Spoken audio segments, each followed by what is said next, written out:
Srila Prabhupada wanted an ISKCON center at Panihati, and now there is one. There's a group of very sweet devotees, brahmacharis and grihastas, who are running this center and developing it here, just right on the bank of the Ganga. At Panihati resided Raghava Pandit, one of the most famous associates of Chaitanya Mahaprabhu. His sister Damayanti would cook so many items, and Raghava Pandit delighted in feeding Chaitanya Mahaprabhu and Nityananda Prabhu and their associates. This is the place where Raghav lived, called Raghav Bhavan, and this is his samadhi is here.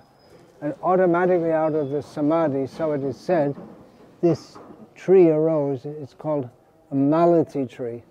And during the rainy season, when the malati flowers are in bloom, it's just so covered with flowers you can hardly even see the leaves. Here, close to Panihati, is the Sripada, or the place of residence of Govinda Datta, who was another great associate of Chaitanya Mahaprabhu. These are the deities he worshipped, Gaurnitai. He called them Bacha Gaurnitai, that means they're like children.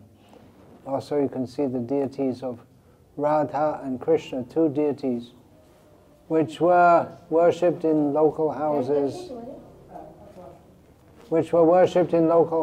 and as in so many cases, in course of time, the family members discontinued the worship and gave them to this temple to worship. This Sripada is not much known at all. Hardly anyone visits here, but by the grace of our friend Raghunandan, who lives at ISKCON Panihati, he brought us here.